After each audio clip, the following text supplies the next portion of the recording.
panggilan Noe. Nah, bagi teman-teman yang bertanya kok Noe Sabrang di mana nyambungnya gitu ya. Jadi Mas Sabrang ini dipanggil Noe itu berasal dari cara teman-teman semasa kuliah di Kanada memanggilnya. Jadi ini dari teman-teman masa kuliah bercita-cita sebagai tukang pos benar, fisika, matematik, seniman, tukang pos. Nah, itu sambungan di mana dulu bisa dilakukan sama Mas Sabrang. Ketika kecil pernah membakar pabrik milik orang tua.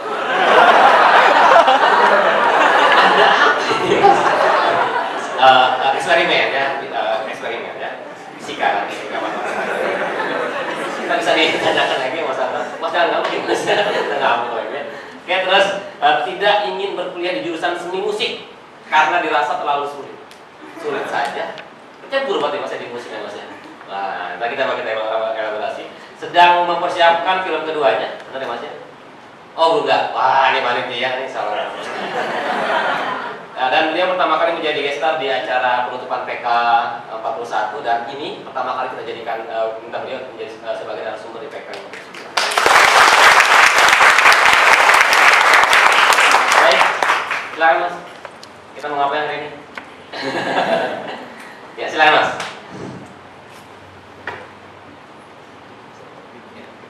Assalamualaikum warahmatullahi wabarakatuh. Waalaikumsalam. Apa kabar semuanya? Baik. Alhamdulillah sehat. Sehat. Waras. Waras. Kok ketawa? Gak pernah ditanyain waras. Besok dipastikan waras semua yang kesini Mas ya. Oh ya kan dokter nanti ya. Apa saya suruh ngomong apa? Ini tadi ada beberapa fakta yang diomongin. Apa tadi? Bakar pabrik itu bukan fakta, itu aib. Kalau saya dipanggil Noe itu urusannya karena efisiensi. Karena saya kalau memakai nama Sabrang waktu itu di luar negeri di Kanada itu, nanti saya cuma kenalan sama guru hantu.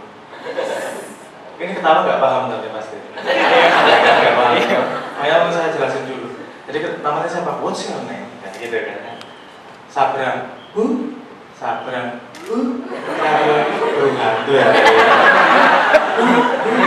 Susah banget dia ngomong Sabrang itu susah. Repot cuman hidupku cuma kenalin nama repot gitu. Jadi Noe gitu aja. Namanya dari mana? Bu. Itu sebenarnya cuma nickname saya di MSN Messenger waktu itu. Tapi mereka yang merasa itu lebih mudah memanggil saya itu daripada Sabrang. Terus ternyata di sini juga ada hikmahnya. Jadi saya dianggap orang NU sekarang karena nama saya pernah gatul lama. Walaupun tidak ada maksud, tetapi nggak apa-apa itu perjalanan. Saya pernah sekolah di luar negeri, walau konsepnya bukan sekolah di luar negeri. Waktu itu saya berangkat konsepnya adalah dibuang. Benar, saya konsepnya perjanjian ketika SMA, saya perjanjian dengan orang tua, kamu harus sekolah di luar negeri, boleh pilih di mana saja, syaratnya jangan ada orang Indonesia. Jangan sampai ketemu orang Indonesia di sana, karena maksudnya agar saya benar-benar mengalami sekolah benar-benar di alam, hutan belantara gitu maksudnya. Jadi saya selama saya sekolah di sana 5 tahun, saya ngambil fisika dan matematika. Saya gelar saya Bachelor of Science di Math sama Bachelor of Science di Fisik. Saya memang ambil 2 gelar sekaligus waktu itu.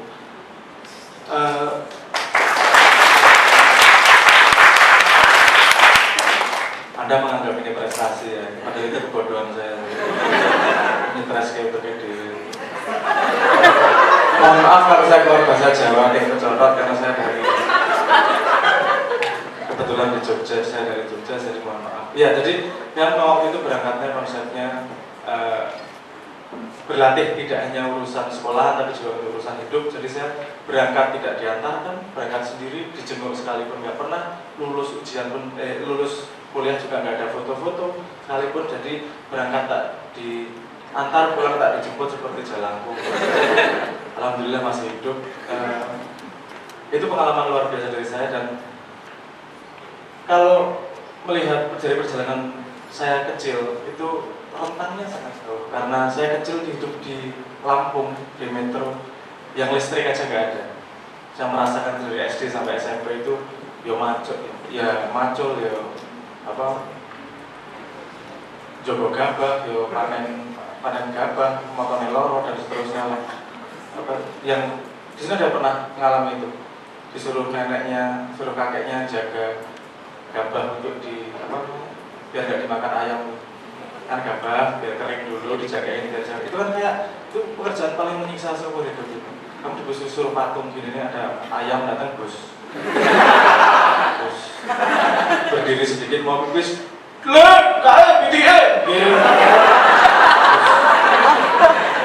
itu pengalaman yang sangat menyenangkan buat saya. Sekarang saya bisa ketawa, waktu itu yang miso-miso sekarang bisa ketawa saya, karena terutama begini, dari yang sangat desa sampai ke Kanada yang sangat modern, saya mengalami kekaguman pada banyak hal yang orang mungkin merasa tidak kagum. Saya sangat bersyukur menjadi orang desa, kagum sama banyak hal. Ada tangga berjalan, saya tuh dulu aja lama. Tangga berjalan. Jadi kampung-kampungan bener-bener kampungan. Ada lift, pusing ya kepalanya. Pesawat itu saya mau naik pesawat pertama kali nggak bisa tidur semalaman itu. Gimana ya naik pesawat? Lihat tuh Dermolem, Dermolem mau berjalan. Kalau diputar, biar itu biar saya dulu kecil. Kok nggak tumplok ya? Kan gini kok nggak jatuh ya yang di atas ya, saya kagumnya luar biasa. Jadi itu pengalaman itu membuat modal yang luar biasa saya keluar negeri, karena saya terbuka pada semua kemungkinan. Saya sudah tidak minder dikatain desa karena memang kenyataannya seperti itu. Jadi kagum sama banyak hal. Jadi di sana menurut saya modal paling pertama untuk di sana adalah keberanian untuk terbuka pada semua pengalaman. Karena kalau kita di sana hanya bertahan mempertahankan yang lama, kita tidak akan punya kesempatan untuk berbaur, mengalami sesuatu yang benar-benar berbeda. Bukan berarti kalau kita masuk kandang sapi jadi sapi, bukan berarti kalau kita masuk kandang kambing jadi kambing, bukan berarti kalau kita kesana terus kehilangan Indonesianya, pasti nggak sesederhana itu. Tapi keberanian untuk membuka diri pada semua pengalaman adalah modal yang sangat utama dari perjalanan saya mantap. Baik, terlalu banyak berdiskusi karena saya nggak mau teman-teman fans Leto merasa kecewa ya, banyak bicara gitu. Kita kan banyak diskusi, kita bicara tentang refleksi merah putih ya, refleksi merah putih. Jadi kalau sebelumnya kita mendapatkan pandangan dari seorang profesional, seorang yang meniti karir dari awal lulusan Amerika gitu ya. Nah sekarang kita kedatangan Mas Abraham dari kalangan seniman budayawan. Jadi kita akan mendapatkan banyak perspektif sudut pandang terkait dengan nasionalisme, merah putih, kebangsaan, dan apapun itu yang kita akan bahas kemudian. Baik, Mas Abraham, kita akan bicara tentang refleksi merah putih ini Mas Abraham. Jadi mungkin bagi Mas Abraham, nasionalisme itu apa? Saya tadi siap-siap jawab refleksi itu apa? Itu bicara lagi ya, jawab kita pertanyaan. Serius. Oke. Nasionalisme enggak ya, nation itu sendiri sampai sekarang definisinya kan sangat banyak, definisinya sangat bermacam-macam. Kalau bagi saya nasionalisme itu gini, keberanian untuk bertanggung jawab terhadap diri. Kalau kamu hidup di Indonesia, tanggung jawabmu ya sama sekitarmu di Indonesia. Kalau kamu hidup di kampung, tanggung jawabmu ya sama kampung. Dimana di situ bumi diinjak, berani menjunjung langit di situ. Karena saya lahirnya di Indonesia, waktu itu saya ketika lulus dari kuliah saya dapat beasiswa juga, ada di Kairo, di Turki, di beberapa tempat juga ditawari beasiswa di sana. Saya memilih pulang ke Indonesia. Saya nggak paham kalimat nasionalisme sebenarnya waktu itu. Saya cuma mikirnya kalau saya kerja di luar negeri ini pengecut ya. Saya lahir di Indonesia, pasti Tuhan ada maksud kenapa saya lahir di Indonesia. Pasti saya menjadi bagian puzzle di Indonesia, entah menjadi apa. Kalau saya lari dari situ, saya mengecut. Terus mending pulang aja lah, rakyat tangga itu orang pokok. Untuk sementara, ini tadi ada kalimat yang mau saya bantah itu. Katanya musik gak ada hubungannya sama fisika, tak jelas ke rumusnya.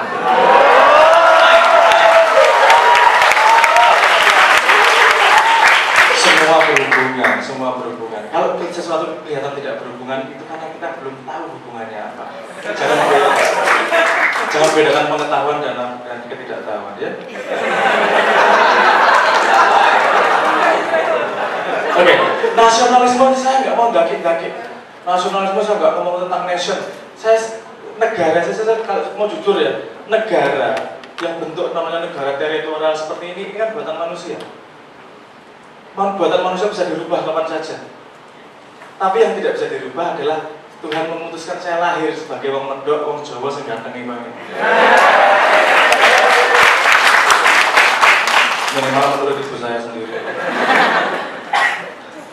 Jadi berani menjadi diri sendiri, berani berguna menjadi di mana kamu ditempatkan.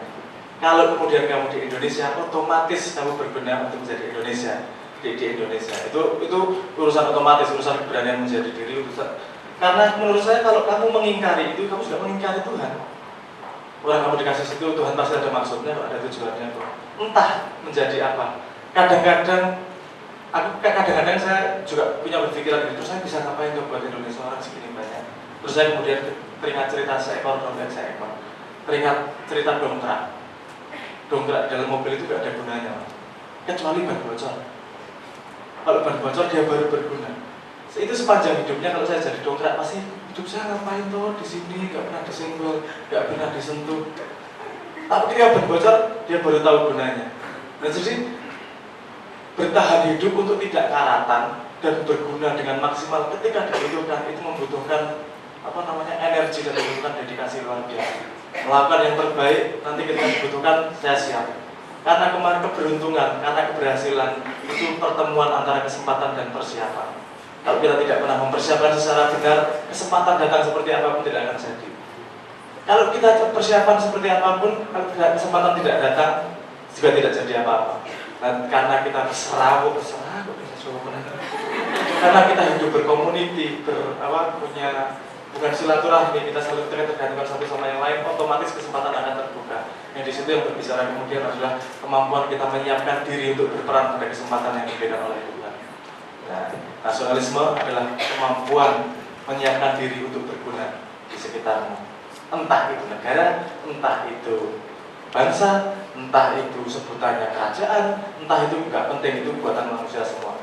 Yang pasti saya lahir di sini berguna untuk semua orang yang saya kenal, yang saya ketahui. Cita-citanya seperti itu, gitu Mas. Luar biasa. Baik,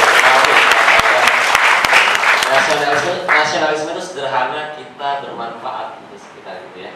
Nah, jadi bagi teman-teman itu saya senang sekali dengan istilah dongkrak tadi. Dongkrak itu akan bermanfaat di saat memang diperlukan gitu ya. Tapi selalu siap sedia ada di dalam mobil saat ada kondisi tertentu dia bisa digunakan. Itu juga dengan kita ya wakil PDP dan beberapa sektor nanti gitu ya. Harapannya bisa siap sedia di saat merasa ini membutuhkan. Baik Mas Abraham, saya penasaran hubungan antara fisika dengan musik tadi itu gimana? Fisika sama musik? Iya tadi kan musik itu berhubungan gitu. Hubungannya nggak hanya cuma fisika saja Mas, hubungannya sama fisika, psikologi, biologi, kimia juga ada. Hubungan semua. Oke, sedikit ya saya cerita. Iya. Ketika ini, tolong Mas tepuk tangan. Sedikit. Tepuk tangan. Ada tahu datangnya dari kiri gimana? Karena ada suara. Kan ada sumber suara, kan ada di sebelah kiri, ada di sebelah kanan, ada di belakang, bedanya gimana? Nah, itu kan kita harus tahu pemahaman fisika. Itu ada yang namanya karena bedanya di telinga sebelah kiri masuk suaranya beberapa milisecond dari kuping kanan, sehingga otak kita tahu bahwa bahwa datangnya dari sebelah kiri. Itu perlu pengetahuan fisika. Pengetahuan fisika itu nanti akan mempengaruhi pengetahuan tentang gelombang. Padahal musik hanyalah noise yang terorganisir.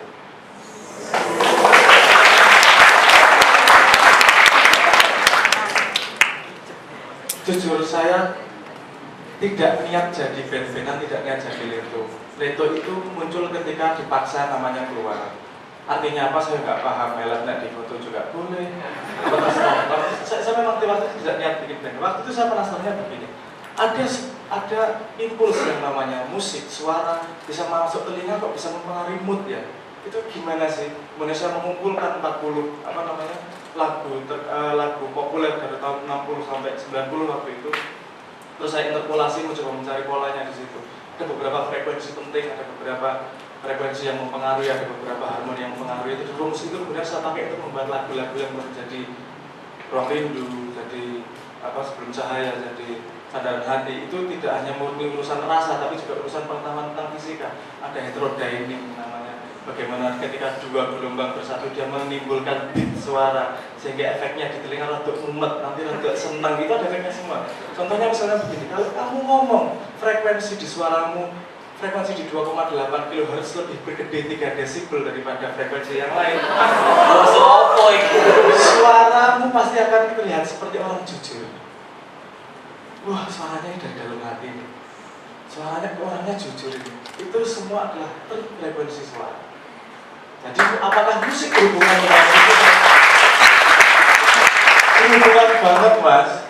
Terus yang mendengarkan siapa? Telinga, Mas. Di telinganya ada yang namanya Fletcher-Wilson curve. Mantap, Bang. Itu transfer fungsi di mana kalau harus tahu pelajaran biologi untuk mengetahui bagaimana kuping ada ganglia di situ, bagaimana masuk ada bentuknya, jadi menjadi amplifikasi. Di mana ada suara ini ada dua variabel membran sehingga bisa mencapai suara rentang yang begitu rendah sampai begitu tinggi. Ajaibnya suara manusia. Semakin kita belajar, tidak ada kesempatan lain selain mengagumi Tuhan ki gawene ampuh tenan-tenan.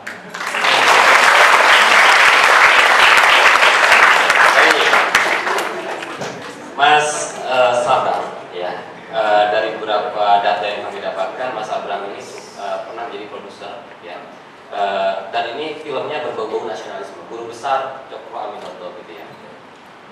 Sejauh ini saya sudah memproduksi produser kreatif dari 3 film.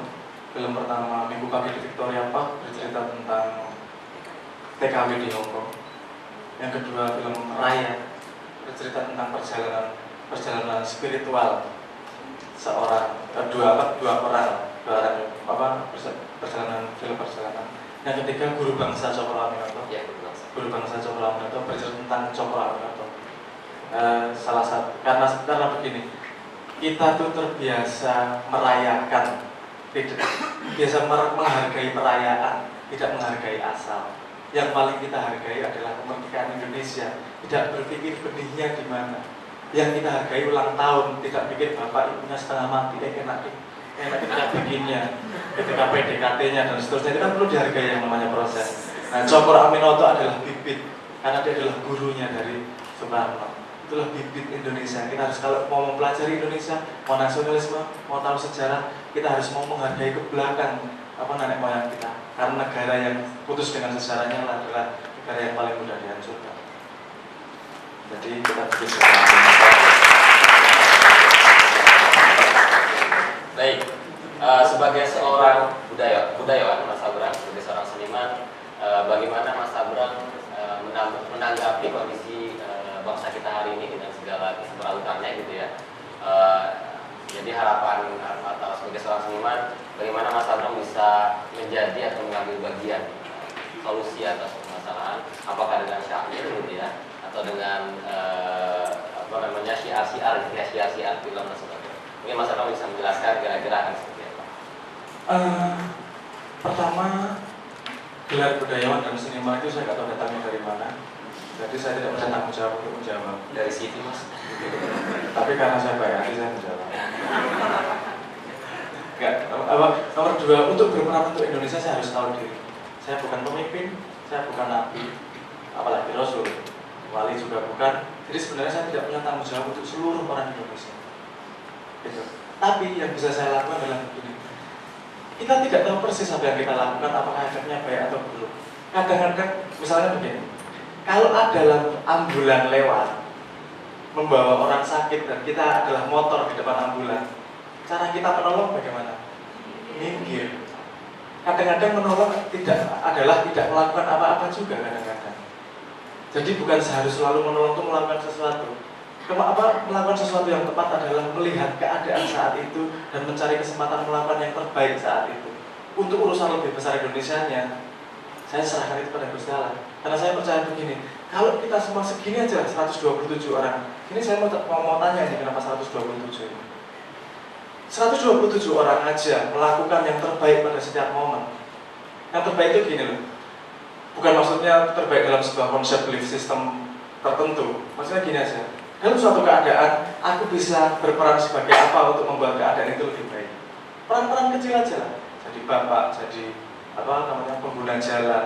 Kalau ngesen kiri, beloknya ya kiri, sen kanan, beloknya kanan. Itu aja masalah kok, ya toh, sederhana banget. Naik motor motor sendirian di tengah jalan, kamu nggak aware bahwa ini jalannya untuk orang banyak, kamu bisa di pinggir. Simple matter seperti itu ketika dilakukan oleh semua orang, itu akan menjadi sesuatu yang besar. Karena negara adalah kumpulan dari orang banyak, dia tidak bisa diselesaikan oleh satu orang, harus diselesaikan oleh semua komponen yang membangun bangsa itu. Jadi itu PR kita bersama. Kalau kita masing-masing melakukan secara benar di lingkaran kita yang kecil, hutannya akan menjadi baik. Kalau pohonnya serius menjadi pohon, hutannya baik. Tidak ada satu pohon yang bisa mendandani seluruh hutan. Jadi bagaimana mendandani Indonesia adalah mencapai potensimu yang terbaik dan mengambil semua kesempatan untuk membuat keadaan menjadi semakin baik, walaupun kadang-kadang harus berperang dulu. Kalau sama anak kan kadang-kadang berperang dulu, bapaknya galak. Saya pernah anak saya pegangin raket listrik, setrum dulu, dipegangin terus tak diemin, tak setrum sekali aja. Itu bukan kejam, kalau mau dilaporin HAM silahkan. Enggak, tapi saya punya konsep di situ. Anak saya tidak bisa komunikasi karena verbal, belum paham. Yang dia bisa komunikasi adalah komunikasi experience. Yang di situ berbahaya adalah kesetrum. Saya tahu persis kalau setrum listrik itu voltasenya tinggi tapi ampernya rendah. Wah, fisika mana yang mana?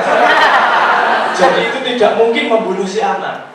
Dia akan punya experience itu dan dia punya akan yang disebut sebagai Pavlovian conditioning kalau orang kalau orang psikologi ya, tahu kan? Saya tinggal conditioning begini. Jangan loh nanti sakit. Saya kasih pengalaman dia benar-benar sakit.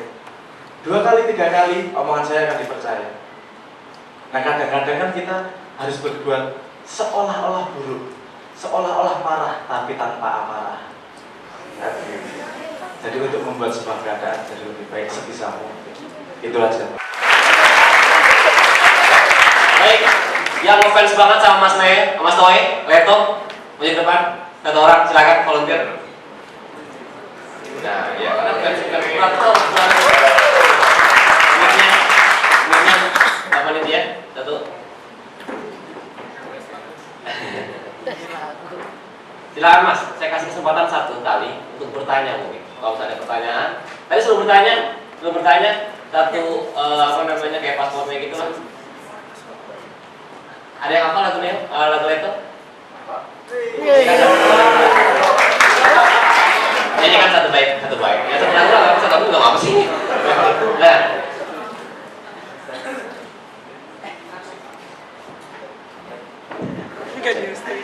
Sudah. Oke. Ya, ini anggap aja passwordnya. Ada C, E, D. Ada C dan atas. Di daun yang ikut mengalir lembut Bawah sungai ke ujung mata dan aku mulai takut terbawa cinta menghirup rindu yang sesatkan dada.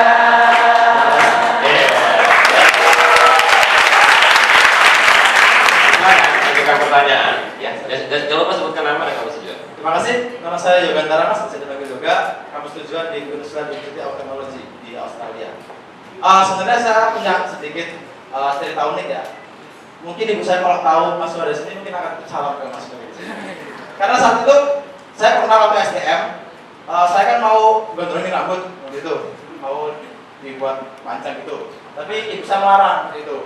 Nah, waktu itu saya kan sering tuh lihat di YouTube lagu-lagunya Mas Noe ini di YouTube. Betul, Mas ibu saya itu juga ngefans sama bapaknya Mas Noe ini, Cak Nono itu.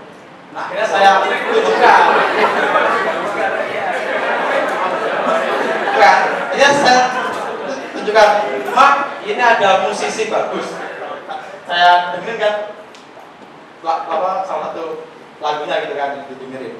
Oh iya, kalau ini gondrongnya beda, ini nggak nakal, tapi ini baik orangnya kan anaknya tak non gitu. Ini satu pertanyaan dari saya. Tadi saya tertarik dengan konsepnya kenapa waktu di Kanada itu dibuang. Gitu. Kemudian sebenarnya apa sih?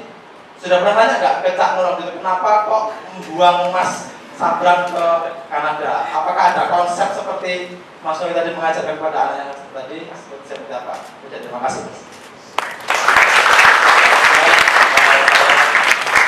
Nah, kenapa dibuang ya gitu? Masnya saya lihat sekarang nggak gondrong. Oh tapi tadi saya kasih tahu dulu sampai sekarang bapak saya masih sama.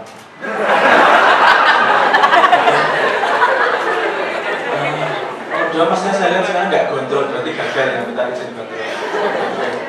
Saya kasih tahu tekniknya waktu itu kalau saya gondrong saya nggak pernah minta izin. Tapi saya bilang kalau saya punya pacar gitu, nah minta izin pasti masalah. Pak saya punya pacar, saya nggak minta izin saya kasih tahu. Saya urusan komunikasi udah gue trike gimana. Begini mas, dibuang itu sebenarnya saya pahami belakangan juga. Karena kalau melihat prosesnya kan sangat kejam tuh bapak saya. Kejam dalam ini bahasa mesra sebenarnya kejam. Saya biasa gitu sama bapak kejam-kejaman. Dia mengejam saya kan juga memberikan cobaan yang berat buat bapak saya. Punya anak saya itu pasti coba berat. Jangan dipikir saya baik, Anda punya anak saya soetan loh.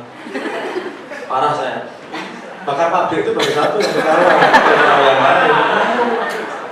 Saya lulus SMA sudah punya katalog membuat bom. Ada 40 itu salah satu aib yang lain lah. Memang beling saya waktu itu. Sampai sekarang. Gini mas, saya agak melebar sedikit ya. Kalau misalnya Anda minum obat, pusing Anda minum obat apa? Koyo,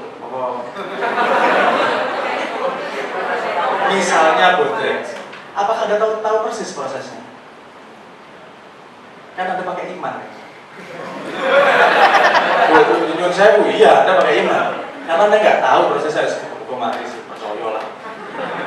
Kalau kita nggak, misalnya dari Jogja dari Jakarta mau ke Jogja, nggak pernah tahu jalan, kita kan beriman sama GPS. Udah beriman ilau GPS, sama Jogja. Karena kita tidak pernah melakukannya. Ketika kita sudah melewati, kita baru tahu jalannya. Nah, saya percaya hubungan sama orang tua tidak yang dimaksud orang tua kadang-kadang tidak bisa saya pahami saat itu juga. Karena kalau saya bisa pahami saat itu juga, nggak perlu ada orang tua. Saya sudah paham ngapain dia ngajarin. Kadang-kadang banyak hal yang tidak masuk akal buat saya lakukan karena saya pengen tahu maksudnya seperti apa. Waktu itu perjanjiannya cuma sederhana. Gue harus keluar negeri, siap. Ngurus diri, siap. Kalau nggak berani ngurus sendiri, berangkat sendiri, banci. Oh iya siapa? Kamu milih sendiri negaranya di mana? Boleh. Syaratnya yang penting nggak ada orang Indonesia. Untuk mestinya. Saya 5 tahun di Alberta itu ketemu orang Indonesia 12 orang. Satu datang pergi, 31 datang 3 bulan pergi. Totalnya 12 orang. Dan merasakan bener dengerin bahasa Indonesia itu sampai nangis meleleh. Kata kangennya. Di rumah ada angkringan, di sini nggak ada. Dengerin orang ngomong bahasa Indonesia itu indahnya luar biasa itu. Setelah 2 tahun nggak pernah dengerin apa-apa. Nah itu ketika saya berangkat itu saya pakai iman sama bapak saya. Saya nggak tahu persis, tapi saya cuma berkeyakinan gini, nggak mungkin bapak tuh buang senakal-nakalnya saya nggak mungkin niatnya bakal membunuh saya. Pasti menempa. Terus saya cuma merefleksikan pada sebuah budaya yang namanya agoge. Anda pernah dengar nggak? Agoge itu ada budaya di Sparta, dimana ketika dia umur 8 atau 9 tahun dia dibuang ke hutan, nanti umur 8, 11, 18 dia balik sendiri bertahan atau tidak. Kamu nebak-nebak, jangan-jangan ini urusan seperti itu ya. Tapi urusan tantangan ini, anak muda. Bapak saya berani, bukan berani, tahu caranya bikin saya berani, ditantang. Pangeran, gitu. Gengsi, manik dan kok. Jadi waktu itu saya berangkat benar-benar dengan iman. Saya mau berangkat ke sana. Dan saya pengalaman di sana sangat berat. Saya sempat gelandang 3 bulan karena tidak punya boleh di Dewi juga karena nggak punya biaya waktu itu. Saya sempat ateis 1 tahun lebih. Itu pengalaman pencarian. Karena saya waktu itu juga tidak percaya bahwa saya Islam urusan budaya, urusan pengetahuan, urusan takut sama bapak, atau urusan apa? Karena di sana nggak ada bapak, saya bebas jadi ateis. Nggak ada orang tua, jadi oke, akan aku semua hilangkan dogma, aku ateis. Nah itu tidak kesempatan yang tidak mungkin datang kalau saya tidak dibuang ke hutan. Saya baru tahu belakangan juga itu. Dan saya menemukan jawaban-jawaban sendiri untuk meyakinkan bahwa semua pilihan dalam hidup saya adalah tanggung jawab saya dan benar-benar saya pilih. Itu tak saya cari benar satu demi satu. Dan alhamdulillah saya merasakan betapa berharganya pengalaman menjadi sendiri. Tidak punya siapa-siapa, sakit kuning saya pernah, nggak bisa kemana-mana. Yo, pernah saya sakit kuning mas, kuning KB. Tapi mau kemana? Rumah sakit nambah lagi untuk aja $700. Kalau sakit kuning gimana? Saya nggak punya asuransi. Mati usaha. Alhamdulillah sembuh juga waktu itu. Nah, itu experience pengalaman mengenal diri yang luar biasa. Dan itu saya tidak, kalau saya meragukan keputusan ayah saya tidak akan punya pengalaman seperti itu. Kadang-kadang kita melewati sebuah jalan itu bukan dengan pengetahuan, tapi dengan iman. Dengan kepercayaan bahwa Tuhan pasti akan memberikan jalan yang terbaik. Bukan yang saya inginkan, tapi yang saya terbaik untuk menempa saya menjadi lebih baik. Modal saya cuma itu mas.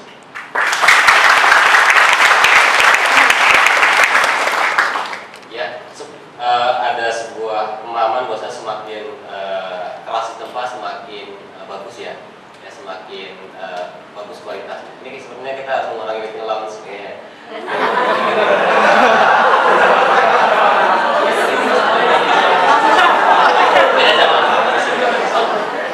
Baik, silakan. Ada yang mau bertanya lagi? Woi, silakan mas.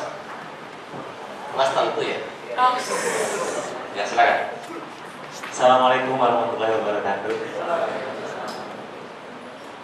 Sebelumnya saya ingin juga menyampaikan bahwa saya juga fans Bapak Lito, Bapak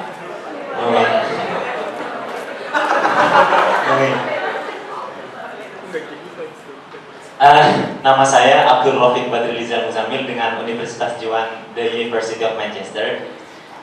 Di sini kami para award di LPDP dalam beberapa hari terakhir selalu membacakan ikrar yang kemungkinan besar suatu saat nanti akan kami kerjakan. Dan saya teringat lirik dari salah satu lagu dari Mas Sabran yang berbunyi, teringat ku teringat pada janjimu ku terikat, hanya sekejap ku berdiri ku lakukan sepenuh hati. Nyanyiin dong. Pakai kita hati maksudnya. Teringat ku teringat pada janjimu ku terikat, hanya sekejap ku berdiri ku lakukan sepenuh hati. Bagus sebenarnya. Peduli siang dan malam dan berganti, sedihmu ini tak ada arti jika kaulah sandaran hati, kaulah sandaran hati. Jadi ikrar di sini kan janji kita harus menepati. Tapi yang ingin saya tanyakan pertama, makna dari lagu ini apa sebenarnya? Dan mengapa tiba-tiba muncul inspirasi untuk menyebut mengapa muncul inspirasi untuk memegang janji yang mungkin Bapak Sabran pernah lakukan atau pernah ucapkan. Dan yang kedua, di sini kan kami mengucapkan ikrar, janji. Bisakah memberi kami inspirasi agar tetap bisa menepati janji-janji kami sebagai award di LPDP yang setiap hari kami ucapkan, agar nanti tidak mengecewakan bangsa Indonesia. Terima kasih.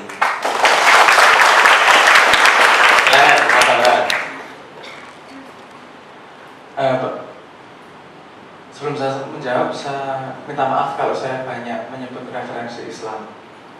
Karena saya lahir Islam, lahir gak punya agama, dipaksa Islam sama orang tua, karena ngaji dikebuki waktu kecilnya, terus sempat ateis, terus memutuskan Islam lagi. Jadi saya banyak referensi memang dari Islam.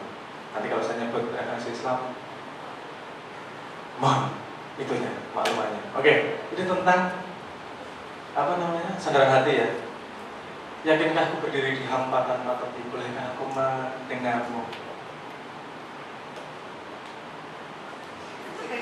Terusannya nih. Terpuruk dalam emosi tanpa bisa bersembunyi, aku dan nafasku merindukan. Ini lagu ini saya tulis dalam keadaan ketika saya tidak mau hidup. Saya sudah tidak tahu, nggak mau lagi ngapain hidup. Bukan karena putus asa tentang kehidupan, tapi saya tidak tahu itu ngapain hidup sih. Orang ending-endingnya sudah mati kok. Ngapain saya mati-matian mencari hal-hal yang tidak bisa dibawa mati. Padahal kepastian dalam hidup adalah kematian. Itu sekitar umur 23, itu keputusasaan saya. Ngapain saya harus jalanin hidup loh? Nanti mesti kawin, punya anak, ini repot kabeh. Yang belum kawin kamu pikir enak kawin. Kalau yang belum nikah sama ini? Wah. Tanya ini yang udah menikah. Tahun pertama itu yang cowok ngomong, yang cewek dengerin. Tahun kedua yang cewek ngomong, yang cowok dengerin. Tahun ketiga yang cowok cewek dengerin, apa ngomong tetangga yang dengerin. Tangan setuju ya.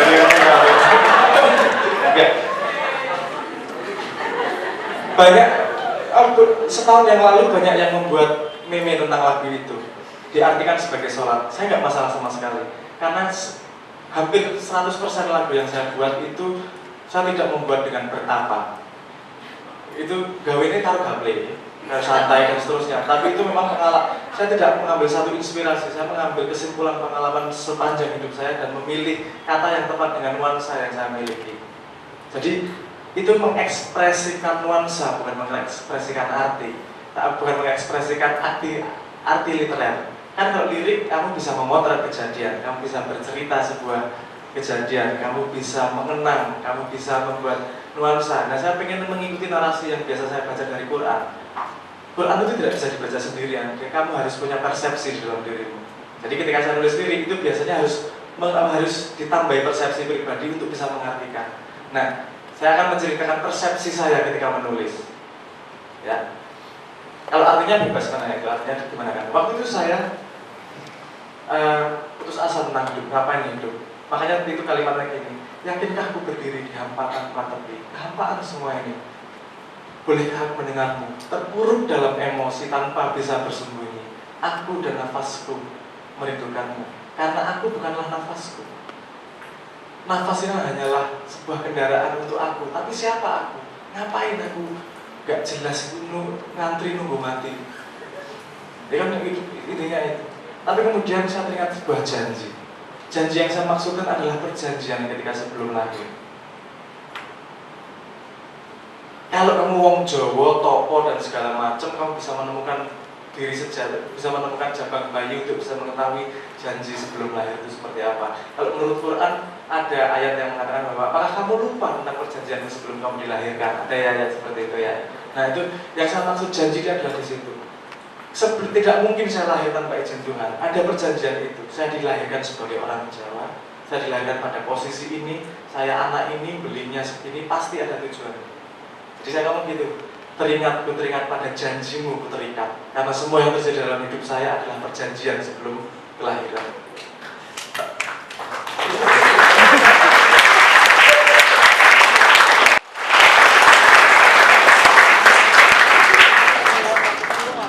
Mohon maaf kalau baunya jadi rotok pengajian. Anjing itu ya soalnya. Baik, masih ada nggak pertanyaan? Sebelum saya nanya. Wah, banyak ya.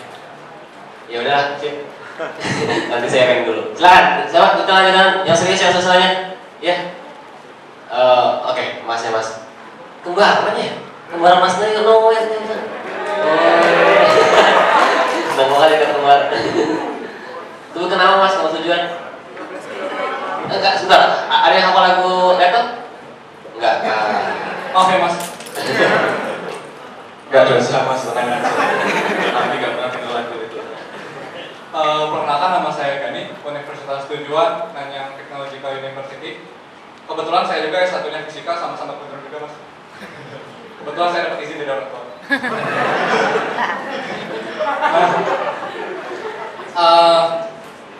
Belajar di fisika, saya sering sekali kan kalau belajar di fisika kita benar-benar belajar ilmu yang sangat eksak, di mana observasi, eksperimen, atau teori tidak bisa asal teori tanpa ada bukti atau eksperimen yang kuat. Nah, dengan banyaknya saya belajar sains, sering sekali saya meragukan eksistensi terhadap agama. Jujur saja, saya Islam, saya sangat merasa Tuhan itu benar-benar ada. Tapi saya sering sekali meragukan apakah agama itu benar-benar hal yang dibutuhkan atau benar-benar diturunkan dari Tuhan. Gitu. Nah, yang saya mau tanyakan adalah, Mas Leto dulu pernah ateis? Maaf. Tegang. Berat soalnya bahasannya. Nah, Mas Noe dulu pernah ateis. Nah, selama setahun, pertanyaan saya adalah apa titik balik apa yang membuat Mas Noe ini kembali ke Islam khususnya, atau secara umum ke agama kembali? Terima kasih. Langsung saja. Oke, silakan Mas. Gini Mas, orang yang belajar sains setengah-setengah pasti meragukan agama. Orang yang belajar agama setengah-setengah pasti meragukan sains. Itu dari pengalaman saya seperti itu. Nanti kalau mau ada saya kasih lupa. Fisika juga jangan ngambil seperti itu juga, seperti seperti bersih juga. Di fisika juga ada faksi-faksinya, juga ada mazhab-mazhabnya. Ada misalnya yang nggak pernah terkenal, W.B. Larsen kemudian menjelaskan alternatif dari kuantum mekanik, kan ada juga yang nggak terkenal sampai sekarang hanya karena tidak banyak pendukungnya.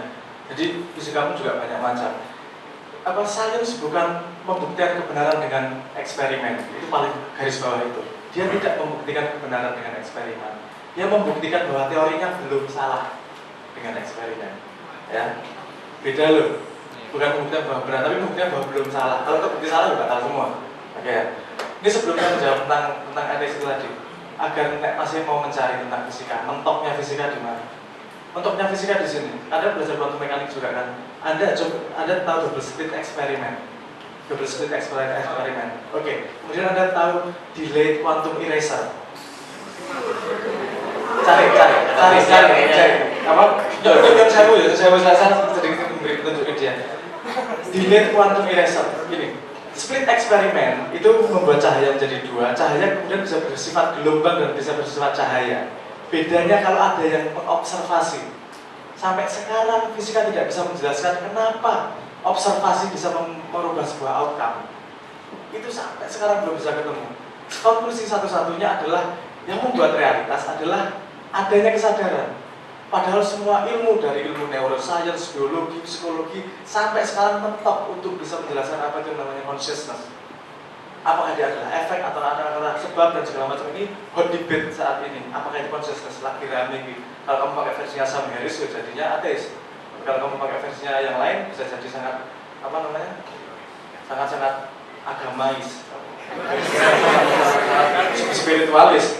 Tapi kalau Anda observasi misalnya gini lah, sedikit aja observasi ya biar nggak terlalu sains sih asal kalau misal aku kan sains itu rotok bel-belan.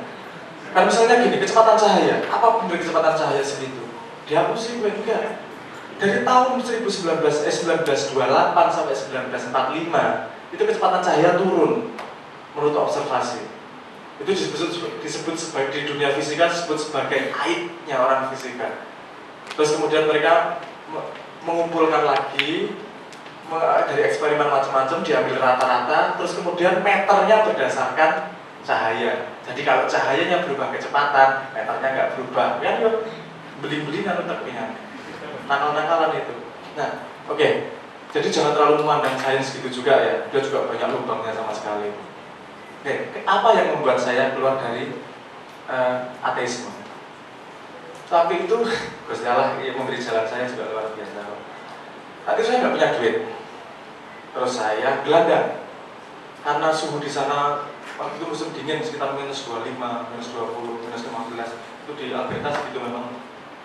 Mau nggak mau saya harus cari tempat yang agak hangat. Agak hangat itu cari kotak kotak telepon dan cari anjing itu hangat gitu. Karena kalau sama anjing, itu senang nyenengin banget itu. Itu sampai, tapi kalau 2 minggu ya rada nurun hasilnya. Terus mampu neng kampus, lagi pulang nggak. Terus saya mikir gimana ya, saya nggak punya tempat tinggal. Oh, kalau di Indonesia dulu masjid pasti terbuka. Nah, saya masuk masjid itu asas manfaat, bukan urusan agama sebenarnya.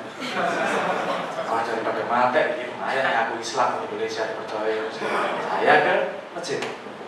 Saya di masjid, semua salat isya, saya di salat isya di situ. Terus lama semua orang udah pulang, akhirnya penjaganya, Mas nggak pulang, punya rumah, boleh numpang tidur nggak? Oh silahkan, bantu-bantu ya. Iya. Akhirnya saya di situ beberapa bulan bantu masak apa dan segala macam. Otomatis saya ikut kegiatan di masjid. Kita di masjid, kemudian ada syekh di situ, salah satu gurunya yang ikut mengadakan forum diskusi. Di diskusi itu saya menanyakan, gini, itu bukan disiplin fisika, saya menanyakan. Oh, bukan disiplin ilmu fisika, logika matematika. Saya nanya gini, kalau di Islam Tuhan Maha Adil, benar atau tidak? Benar. Kalau di Islam setan berkembang biak, benar atau tidak? Benar. Kalau di Islam setan masuk neraka pasti, benar atau tidak? Benar. Oke, dari 3 kaki itu saya nanya, 4 kaki, satu lagi saya nanya, ada yang namanya kiamat nggak? Ada. Oke, saya nanya dari 4 kaki itu, kalau ada setan yang punya anak 1 detik sebelum kiamat belum sempat melakukan dosa apa-apa, setannya masuk surga atau neraka? Kalau dia masuk surga berarti Quran salah. Kalau dia masuk neraka berarti Tuhan nggak adil. Kan gitu. Dia tertawa sama saya. Oke. Aku ini jangan lebih menarik, ini jangan tahu. Sudah tinggi aku gimana, itu konundrum, itu nggak bisa menjawab logika seperti itu. Terus, iya benar yang kamu ngomongin benar. Tapi saya boleh tanya nggak? Iya, gimana? Kan yang dikatakan setan berkembang biak. Setan itu berkembang biaknya gimana sih? Oh iya. Gimana ya? Saya sih bayanginnya ya beranak kayak manusia. Oke. Kalau di alam kan ada yang membelah diri juga kayak amuba, dia bilang gitu. Ada yang macam-macam loh cara berkembang biak. Yang dikatakan cuma berkembang biak loh. Saya juga nggak tahu berkembang biak gimana kata saya. Terus dia bilang, kalau misalnya dia berkembang biak seperti amuba, membelah diri, dia punya ingatan semua apa yang dia pernah lakukan, dia patut masuk neraka nggak? Ya iya sih. Bener itu. Oke, saya masuk pada kesimpulan begini. Ketidakcocokan dalam agama dan ketidakcocokan dalam informasi agama, masalahnya bukan pada informasinya. Masalahnya satu, pada asumsi yang tidak saya pahami sebagai asumsi. Kan lahir sebagai manusia kan asumsi itu. Pasti tertanam dalam diri saya terlalu banyak asumsi. 2, limitasi pengetahuan saya yang kurang luas untuk memahami. Kalau ukuran meteran saya kalau penggaris saya meter, saya tidak akan bisa mengukur senti. Kalau penggaris saya paling kecil senti, saya tidak akan bisa mengukur mili. Jadi ini masalahnya di otak saya, bukan di agama. Kenapa butuh iman di agama? Karena iman memberi rentang kepada ketidaktahuan. Kalau kita tahu, kita tidak perlu iman. Kita tahu ada batasnya. Yang tidak kita ketahui, kita pegangan dengan iman. Sampai akhirnya nanti dibuka-buka, baiknya menjadi pengetahuan. Kan gitu, kunci di agama. Oh, konsepnya iman tuh gitu, agar memberi ruang kepada ketidaktahuan, agar saya bisa berkembang. Tujuan waktu itu kemudian, oke, urusannya iman. Saya beriman Tuhan ada, bukan karena saya tahu, karena saya tidak tahu. Makanya itu gunanya iman, karena saya tidak tahu. Saya percaya setelah itu saya akan mengembangkan pengetahuan saya kemanapun, akan mencari asumsi-asumsi dalam diri saya yang tertanam tidak sengaja.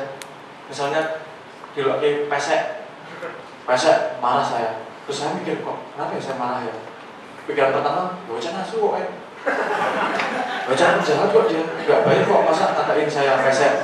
Pikiran saya misalnya gitu ya. Tapi ternyata saya, ini asumsi nih dalam diri saya. Saya percaya bahwa pesek itu jelek, mancung itu bagus. Ini masalahnya di saya, bukan di dia. Oh, kalau saya nggak punya kepercayaan itu, saya nggak marah kok dikatain. Nah, jadi setelah itu saya hanya percaya bahwa agama benar dan saya mengembangkan pengetahuan saya dan saya mencoba menggali dalam diri saya apa yang salah, asumsi-asumsi yang di belakang yang tidak saya sadari, untuk kemudian untuk membuka ke depannya seperti apa. Dan sampai detik ini semua logikanya ketemu di agama ini, tapi tidak semua dengan mudah dijelaskan karena itu dalam butuh perjalanan juga. Saya menjelaskan rasa pedes pun nggak bisa tuh sama kamu. Kamu harus jalan sendiri. Kadang-kadang ada ilmu yang harus dijalani seperti itu. Nah, modalnya kenapa saya berbalik dari ateis menjadi agama seperti itu? Bukan karena kemudian saya menemukan kebenaran agama, tapi saya menemukan kesalahan dan kekurangan fatal pada diri saya, sehingga saya sadar saya tidak mampu mengukur kebenaran agama.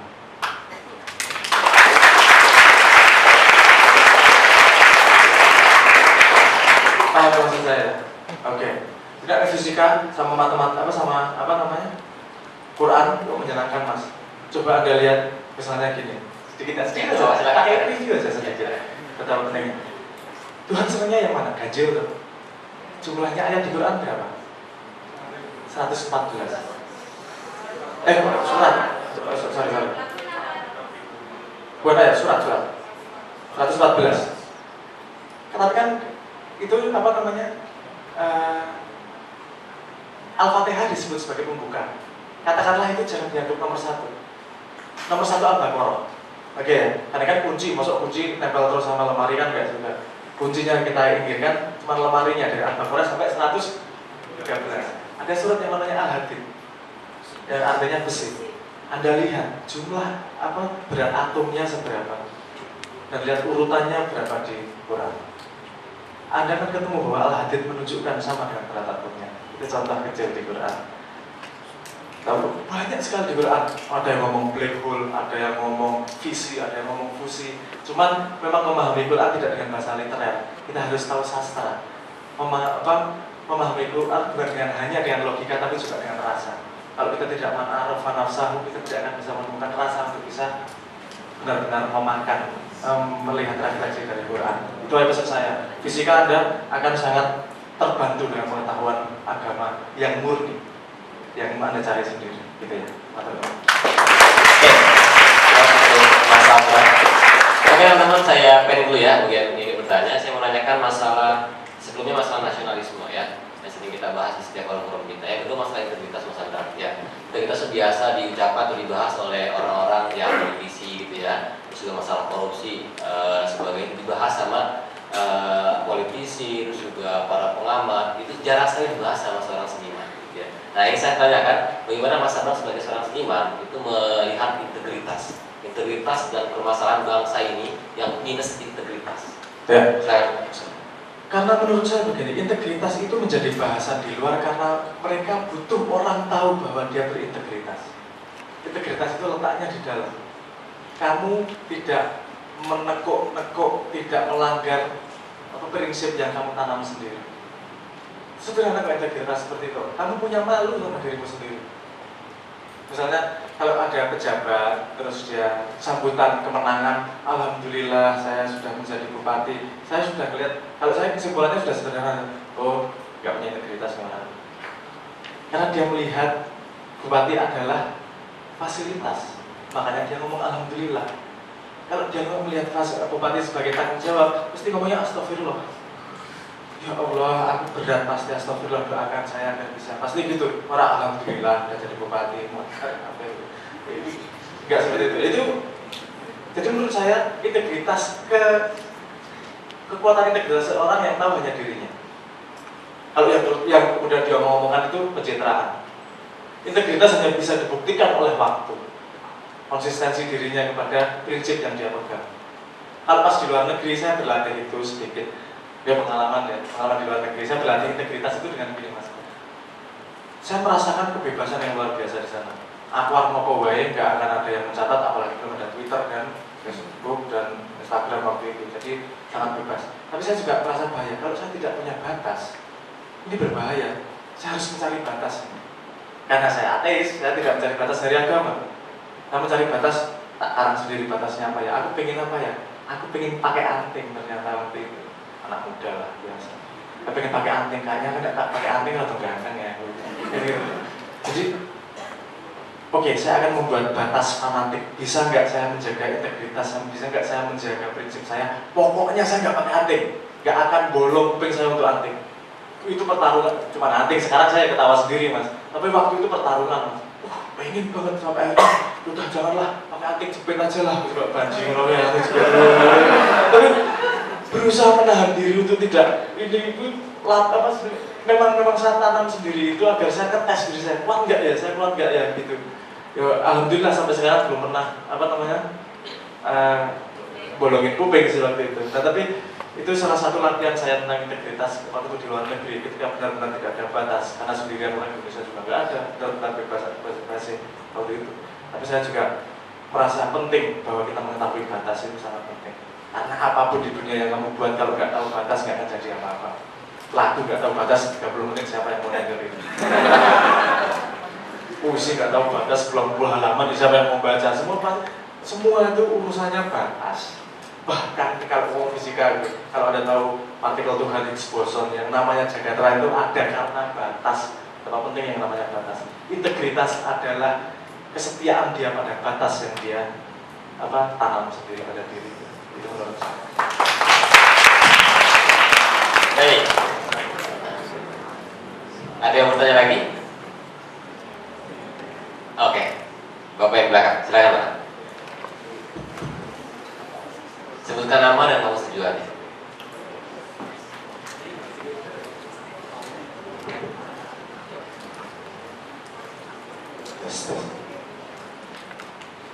Assalamualaikum warahmatullahi wabarakatuh. Terima kasih mas pengajiannya. Nama Muhammad Stananto Jerusalem dari Jogja. Ini giliran saya nyanyi ya. Enggak.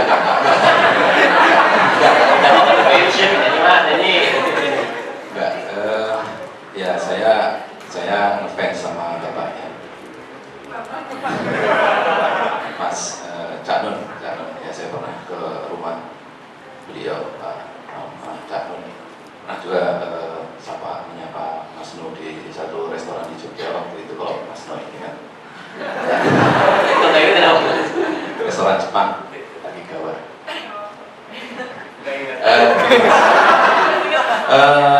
Ini kita ngomong masalah pemuda nih,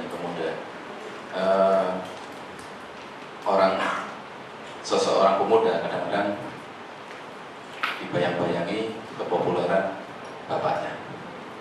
Misalnya, ya banyak contohnya lah. Ya, misalnya Megawati dengan Soekarno-nya, No dengan Cak Nun-nya. Bagaimana Mas No ini pasti punya integritas, tidak dibayang-bayangi sama bapaknya, kepopuleran bapaknya.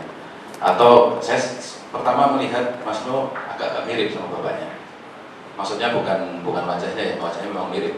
Tapi pola ininya, pola berpikirnya, begitu saya mendengarkan lagu Sebelum Cahaya, apalane Cak Nun itu cahaya gitu kan, nurun ala nur gitu kan. Tapi kata Ali bin Abi Thalib itu kan, laisal fata ma yaqulu kana abi innal fata ma yaqulu kana. Bukan dinamakan pemuda yang mengatakan, "Oh, ini loh bapakku, top." Ya. Tapi yang dinamakan pemuda adalah, "Ini loh aku." Nah, saya masih melihat, ya saya biasa ngaji di Kenduri Cintanya Cak Non ya. Kadang-kadang saya melihat Mas No ini mirip bapaknya dalam hal pencarian itu, mungkin sufismenya. Tapi begitu saya mendengar pengajiannya langsung hari ini, ada bedanya ya, Mas No pakai ilmiah ya, seolah fisika dan matematika, akhirnya mungkin menemukan jalan yang lain. Nah, bagaimana Mas No ini punya integritas sendiri terhadap dirinya sendiri tadi ya, jadi dirinya sendiri di luar bayang-bayang orang tuanya begitu. Nah, itu intinya pertanyaan saya, Pak. Terima kasih.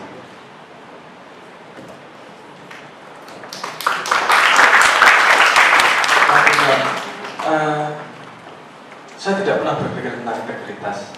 Saya tidak pernah berpikir tentang apakah saya mirip bapak saya atau tidak. Kalau saya dikatakan mirip sama bapak saya anaknya. Yang ngajari saya tentang bulan itu, bulan Tuhan, cacing dengan Tuhan ya beliau. Yang saya ada diskusi juga beliau, bahwa pemikiran saya mirip ya pasti. Kalau saya membeda-bedakan, saya justru tidak menjadi diri saya sendiri. Saya harus menghargai bapak juga, saya nggak masalah. Saya nomor satu saya nggak masalah kok kalau dianggap ngikutin bapak saya. Saya nggak dianggap orang pun nggak masalah. Bu yakin. Apa sebenarnya ada orang mengatakan, oh liriknya dibikinin bapaknya, saya nggak bantah. Ya, itu aja selesai. Karena itu tidak merubah apapun. Oh itu cuma persepsi orang kok. Saya gini, kalau hidup saya tidak mikir urusan integritas, saya tidak mikir urusan mirip bapak saya atau tidak. Saya cuma mikir jalan paling sederhana, nggak capek, Mas. Kalau mikir itu kan capek, Mas. Ini untuk apa mirip nggak sama bapaknya? Nanti memikirnya membedakannya gimana? Kesel. Saya mikir yang natural buat saya jalani. Saya jalannya sederhana, sesederhana itu. Jadi kayak orang, saya percaya begini. Keberhasilan seseorang pada sesuatu adalah kemampuan dia bertahan pada sesuatu yang dia jalani. Salah satu faktornya adalah kemampuan dia bertahan. Dan salah satu faktor kemampuan dia bertahan pada apa yang dia jalani adalah intensitas excitement dia pada apa yang dia jalani. Karena uang sempat, misalnya ada yang hobi mancing, walaupun semalam nggak dapat, itu bisa diulangi lagi besok malamnya. Nggak dapat sampai pakan ikannya digoreng dewe dipangan, dilakukan lagi sama dia. Itu rada gak masuk akal, tapi dilakukan lagi sama dia. Kenapa? Karena dia melihat tidak dapat adalah tantangan, bukan halangan. Karena dia senang melakukan. Saya pernah eksperimen itu, dulu mancing tak mancing lah. Yang mancing, dari itu penyesalan seumur hidup saya. Saya nggak masuk akal mancing itu. Gini nunggu nasib digigit terus semua naik lagi. Kita bisa mengusahakan apa agar digigit ini? Ya nggak cuma nunggu. Nek nunggu ngopo dadak lagi kok. Iya lho. Menunggu, iya nunggu itu karo ngobrol karo ngopi karo mancing. Itu memang bukan excitement saya. Kalau mancing membedakan saya dengan bapak saya, itu tetap nggak akan saya lakukan. Karena memang itu bukan excitement saya. Bahwa kemudian excitement saya mirip dengan bapak saya, yuk wajar mengaku anaknya kok. Saya tidak akan menafikan sejarah saya dan tidak akan meninggalkan bapak saya. Dan kalau sinar bapak saya lebih terang daripada saya dan saya tidak terdengar sejarah, sudah siap sejak kecil saya. Karena tujuan saya tidak tercatat bukan tercatat dalam sejarah. Tujuan saya berguna, titik. Nggak perlu orang itu tahu atau tidak, nggak masalah. Dan urusanku karena Gusti Allah kok, bukan sama orang itu.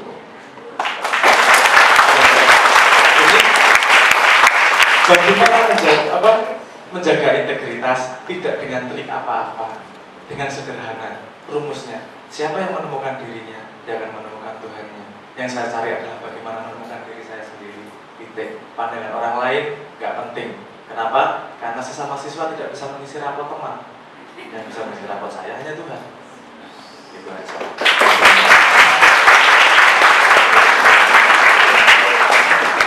Baik, Mbak Sabra, terkait dengan mereka adalah 127 awardee ya, awardee LPDP. Mereka akan kuliah di dalam dan luar negeri. Banyak luar negeri ya. Ya, ke UK berapa orang? Di UK kita ke UK, Belanda. Tadi Kanada ya. Mas Sabra Kanada ya? Kanada. Oh nggak ada ya, belum ada. Nggak ada orang UI, orang Indonesia Kanada. Baik. Yang jadi pertanyaan adalah ini kan potensi Mas Abraham ya, ini potensi untuk kita pemuda adalah potensi bangsa ini untuk Indonesia yang lebih baik. Dan pesan gitu ya, pesan Mas Abraham terhadap mereka yang akan kuliah ke luar negeri mungkin apakah nanti kehidupan luar negeri seperti apa gitu kan, kita harus siap dengan segala perubahan budaya, dan sebagainya gitu ya. Dan jangan lupa jangan sampai nanti kita malah terbawa gitu ya, terbawa dengan budaya. Bagaimana kita menyikapi perbedaan budaya antara bangsa kita sendiri gitu ya, dengan bangsa luar, dan bagaimana itu berhubungan dengan cita-cita kita bangsa Indonesia. Itu mungkin Mas Bram. Tadi sempat saya singgung sedikit, kita masuk ke kandang kambing nggak otomatis jadi kambing, kita masuk ke kandang sapi nggak otomatis jadi sapi. Kita menerima informasi tidak otomatis percaya di situ. Asal kita tegak dengan diri kita sendiri, kita masuk manapun nggak masalah. Bukan berarti tidak terpengaruh, perlu terpengaruh Mas. Karena kadang-kadang ada hal yang baik yang bisa diambil, kadang-kadang ada hal yang buruk yang harus dihindari. Kadang-kadang dengan melihat orang lain kita bisa berkaca, oh, dia bagus karena itu ya. Saya kadang-kadang salah.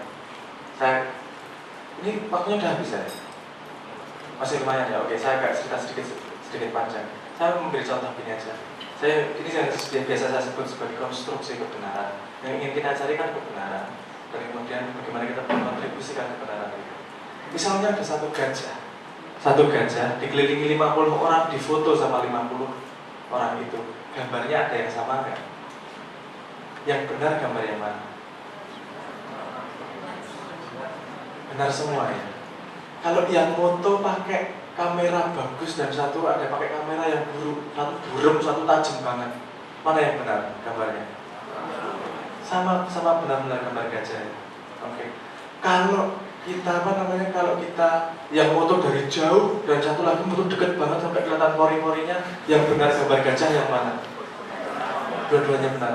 Betapa kebenaran itu punya wajah dan bentuk yang bermacam-macam. Tapi siapa yang paling banyak lihat gambar temennya, dia yang paling tahu kebenaran gajah tersebut. Betul kan?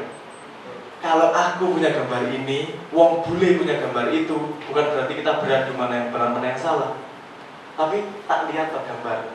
Oh, pantas kamu outputnya seperti itu, gambarku seperti ini. Oke, aku punya kebenaran itu dan kebenaran ini. Saya akan punya kebenaran yang lebih lengkap. Nah, menurut saya Indonesia bukan mencari kebenarannya sendiri, tapi kebenaran yang lebih lengkap. Kita keluar negeri, kita mengambil kebenaran-kebenaran di situ untuk menemukan kebenaran yang lebih besar. Jadi pesan saya pertama tadi kan membuka experience. Karena dengan membuka experience, seperti kita melihat gambar-gambar yang lain, sehingga kita bisa lengkap melihat gambar gajah dan menemukan sebuah kebenaran, kebaikan yang tidak hanya menampung Indonesia, tapi menampung dunia.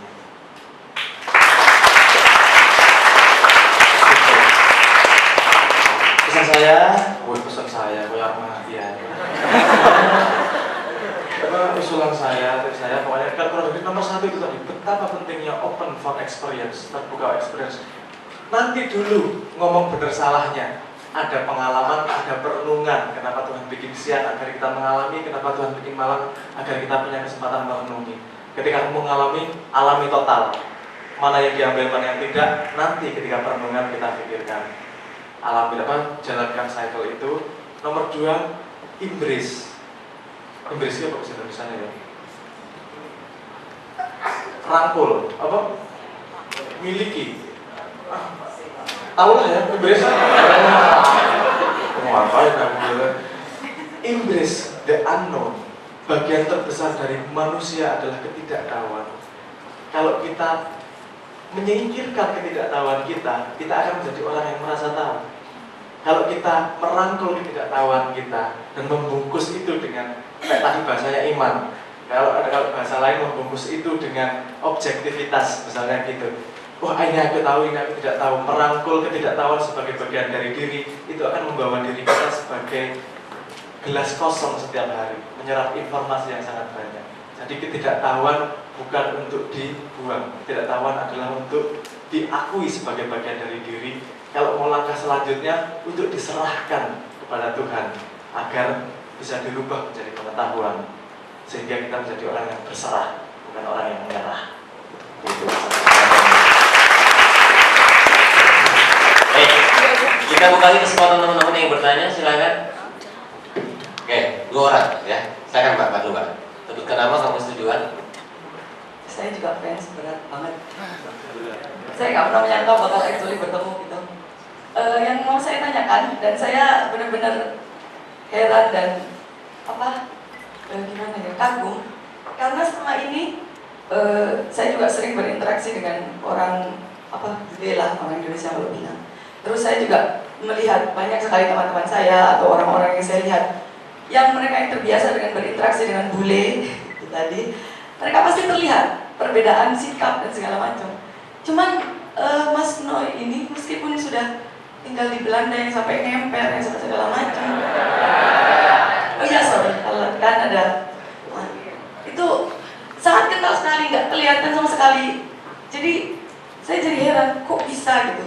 Meskipun padahal Masnya juga menerangkan bagaimana Masnya mengambil juga itu apa yang bisa diambil dari pergaulan itu tadi gitu. Tapi kok masih bisa sebegitunya gitu. Terima kasih. Terima kasih Mbak. Gimana Mas? Malam Sonatan. Oke, silakan. Ya, oke baik. Ya silakan. Satu pertanyaan lagi, silakan.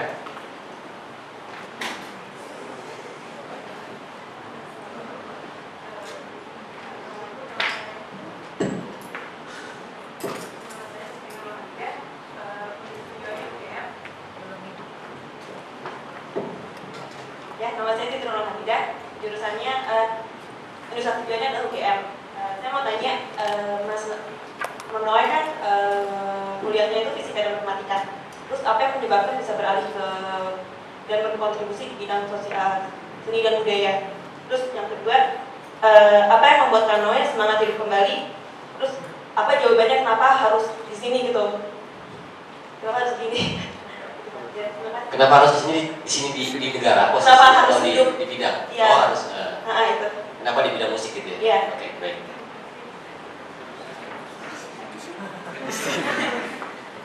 Di sini di negara Indonesia atau di sini di bidang musik? Hidup di dunia, jadi apa Oh, yang hidup di membuat dunia. Di sini di dunia.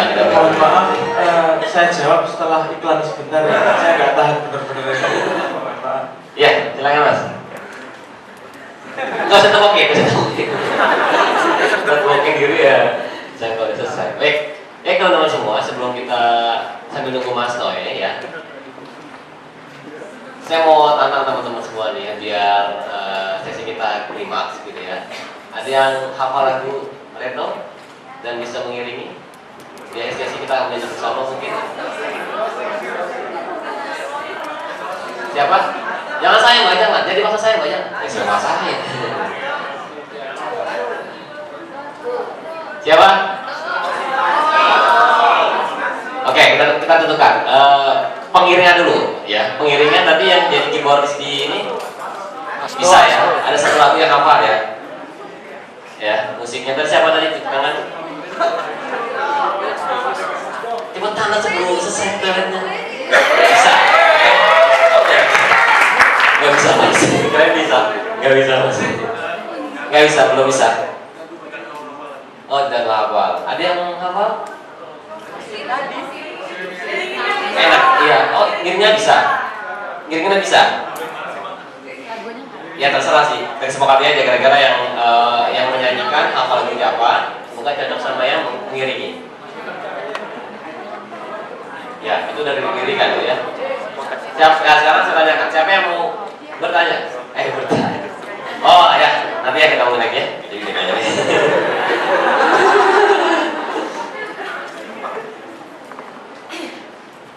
Baik.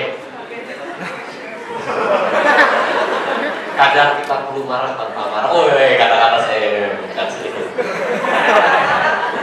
Baik, silakan Mas Sabran, dua penanya yang mau ditanyakan belum menjawab. Oh ya, mohon maaf tadi malah memanggil. Untuk saya tidak mau menjudge siapa-siapa ya. Semua orang pasti punya respon terhadap keadaan. Tapi ada pola. Ini. Siapa ya? Punya anak enggak? Belum ya? Oh, siapa ya? Oh, kalau ada anak-anak perhatikan.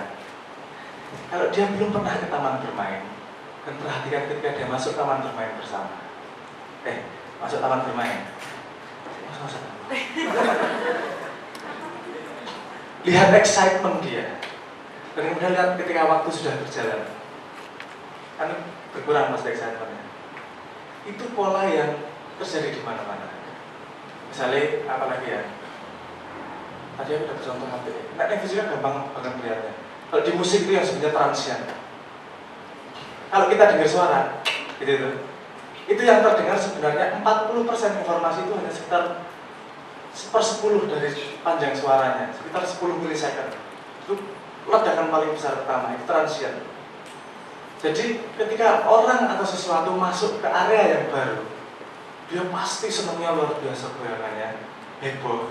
Setelah itu santai, flat. Lihat ketika Anda pacaran, baru ditompo, habis diterima cinta Anda, tembakan Anda, semangatnya luar biasa loh. Tapi lihatin 3 bulan setelahnya, apel bisa dikalahkan sama MU.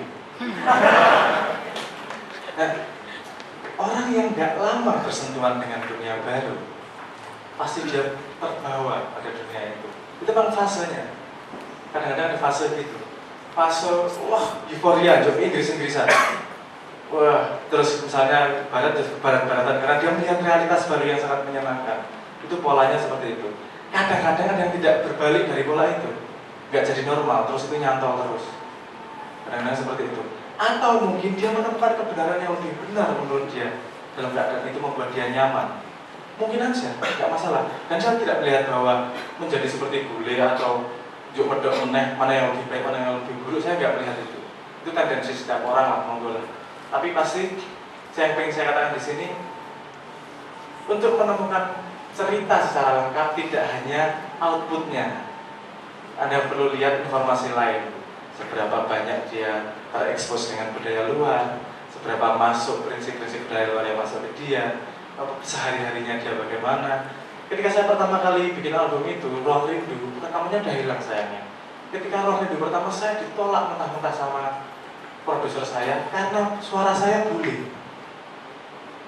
Saya ngomong Indonesia tuh nggak bisa, aneh, persis kayak bule ngomong Indonesia. Nggak saya buat-buat, karena ya gimana 5 tahun saya ngomong nggak sama sekali nggak ngomong bahasa Indonesia. Jadi kalau ngomongnya persis bule. Tapi nggak lama 1 bulan itu semedok meneh ngomong ini gitu. Kembali ke asal, ya gimana hilang dari lahir ya. Itu memang ada bahasa fisika, ada histerisisnya, ada sisa dari reaksinya di situ. Apakah itu menempel atau tidak? Nah itu tergantung orangnya bagaimana. Jadi enjoy aja kan, menikmati baik, bukan hindari melihat mana yang baik, mana yang buruk. Lebih baik pelajari kebenaran dia. Karena apapun yang kita nilai orang itu lebih hebat atau tidak, pasti salah. Orang kita tidak bisa melihat rapor dia sama siswa, tidak bisa mengisi rapor teman. Saya ulang itu tadi. Jadi ya, jawabannya paling gitu aja. Rumus saya untuk bisa menjadi diri saya sendiri, yuk saya nyaman ada keadaan ini, gitu aja. Saya keadaan gimana juga nggak tahu ya. Sehebat-hebatnya saya mengcopy orang lain, tetap lebih ampuh saya menjadi diri saya sendiri. Karena sehebat-hebatnya saya mengcopy Steve Jobs misalnya, saya paling Steve Jobs KW, karena ada aslinya. Kenapa nggak saya menjadi diri saya sendiri? Seburuk-buruknya saya, tapi tetap yang nomor 1.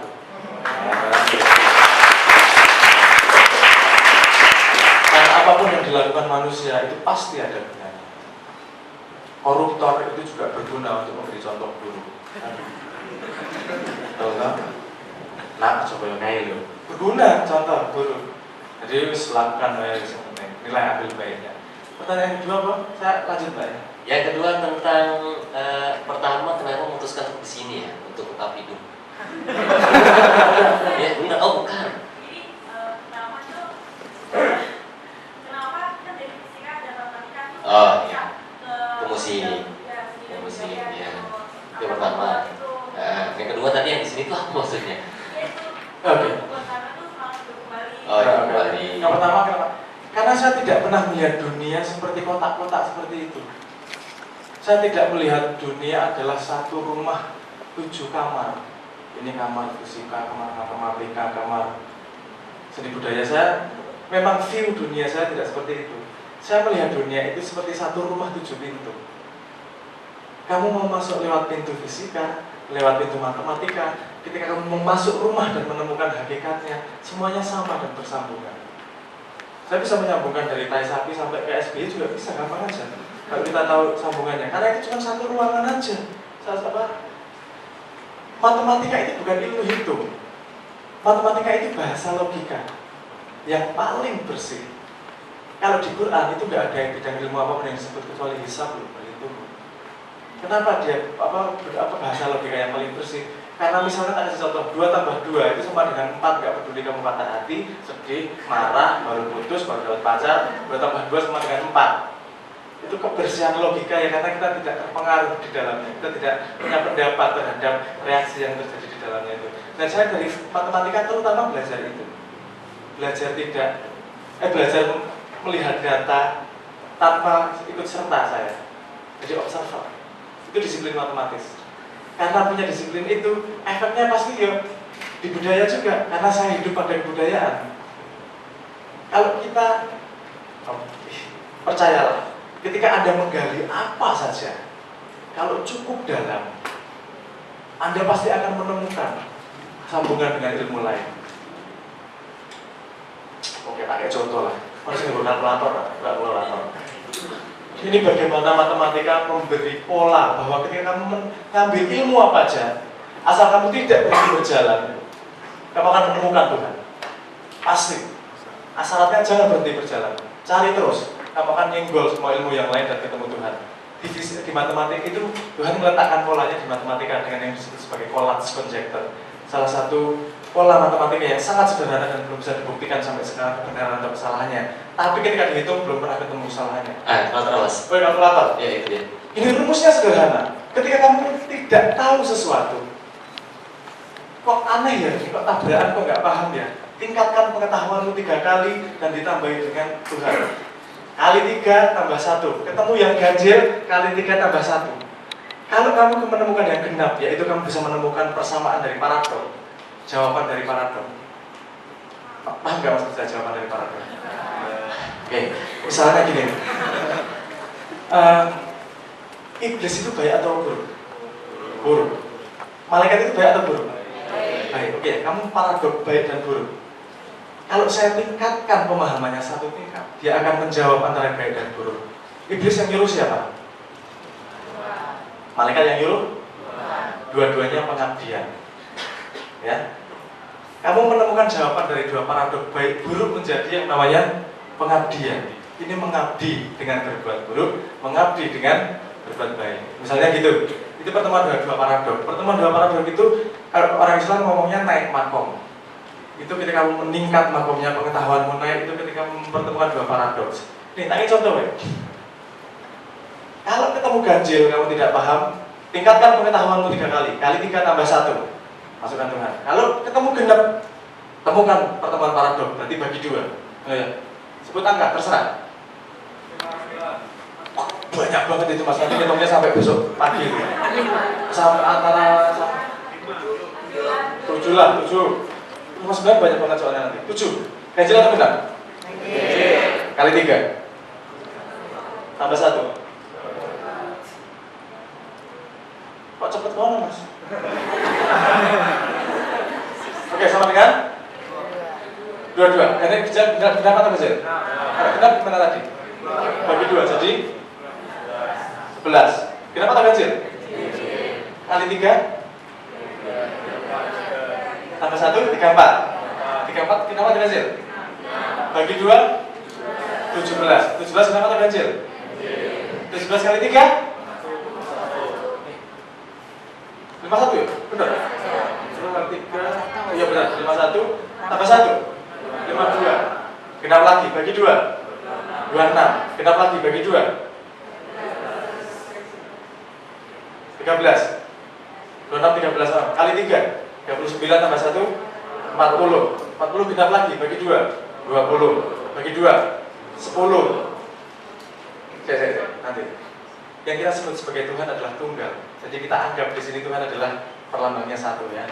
Dan ini perjalanan hidup ya, pada dalam pencarian ini. Jadi sampai mana? 10. 10 mendekati ke Tuhan. Terus 40, 20, 10 yang mendekat ke Tuhan.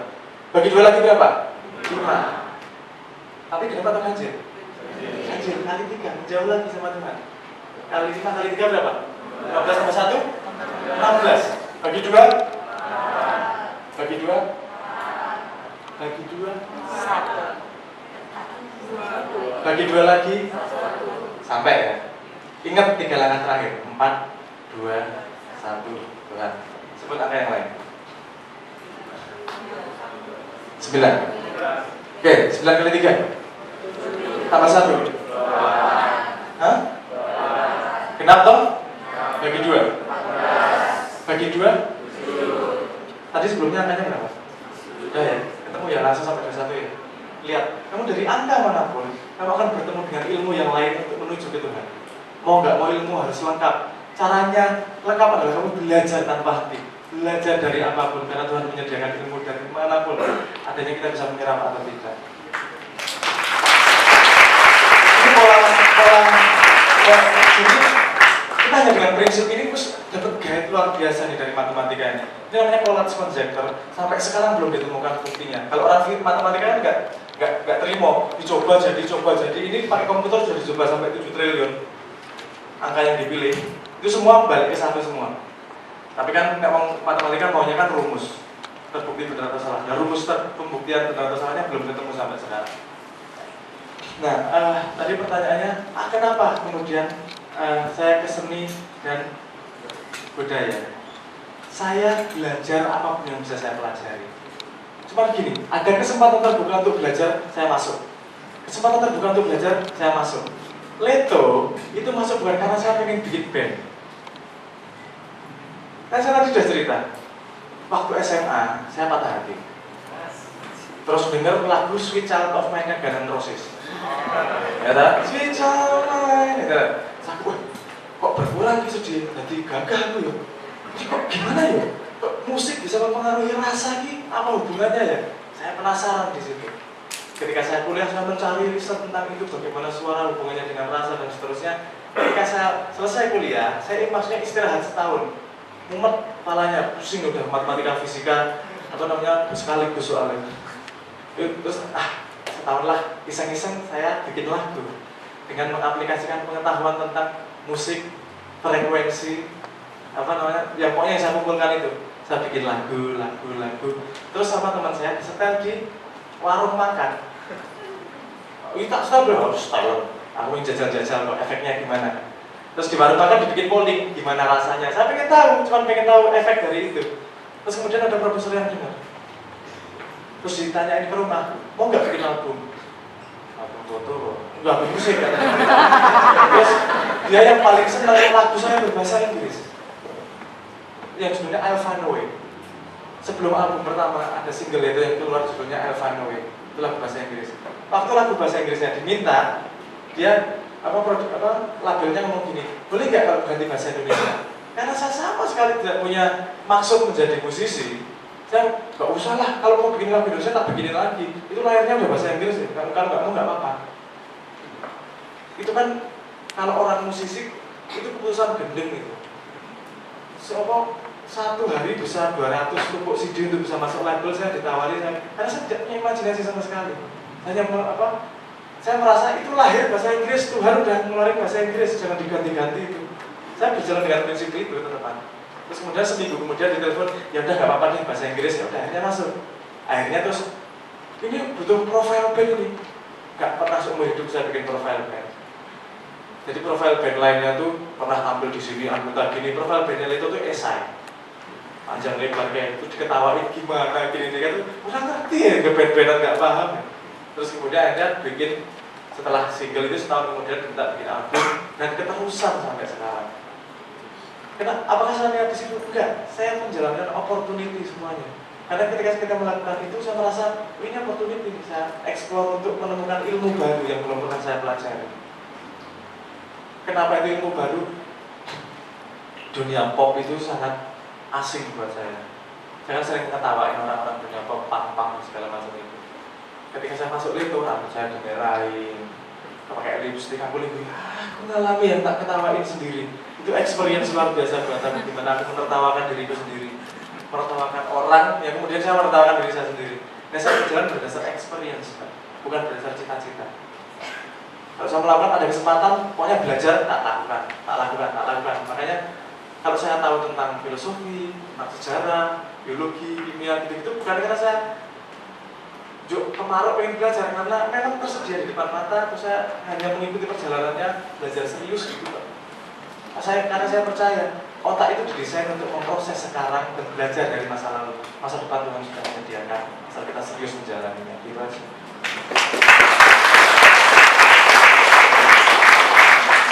Semoga berguna jawabannya.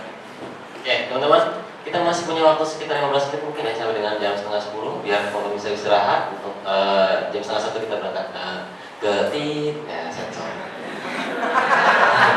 Tahu aja Mas. Ada yang bertanya lagi ya? Silakan yang bertanya. Silakan Mbak. Ya. Pertanyaan pamungkas di akhirnya. Tunjukkan nama, kampus tujuan dan pertanyaannya. Ya, terima kasih. Nama saya Yanti, jurusan Universitas tujuannya UCL London. Yang mau saya tanyakan dua Mas, jati diri itu adalah proses pencarian empati gitu ya. Untuk sebagian orang mungkin menemukannya mungkin lebih awal daripada orang lain. Tapi ketika kita sudah menemukan jati diri kita akan merasa nyaman dengan itu dan kita tidak peduli dengan apa yang terjadi dengan sekitar atau apa yang diomongkan dengan orang lain. Kalau kita melihat di Indonesia, generasi muda biasanya kalau ada tren di luar gitu gampang ikut arus. Oke, itu menandakan bahwa memang belum terbentuk atau belum menemukan jati dirinya, itu satu. Yang kedua, tadi Mas Noe bilang bahwa sebenarnya kita tidak perlu memikirkan peran besar apa yang bisa kita lakukan, tapi kita bisa melakukan hal kecil yang ada di sekitar kita. Misalnya kalau kita naik motor tidak di tengah misalnya, atau mungkin yang saya alami misalnya budaya antri atau keluar masuk pintu yang dorong itu kita nahan pintu dulu untuk orang di belakang kita. Tapi ketika kita hidup di sekitar orang yang tidak melihat itu sebagai hal yang sebenarnya penting untuk orang lain, itu sebenarnya tantangan juga. Kayak misalnya kalau saya di lampu merah, saya kalau belok kiri kan kadang bisa terus bisa berhenti gitu. Karena kalau saya berhenti itu malah yang di belakang diteriakin atau ini nggak mau ya itu cuma satu contoh sih.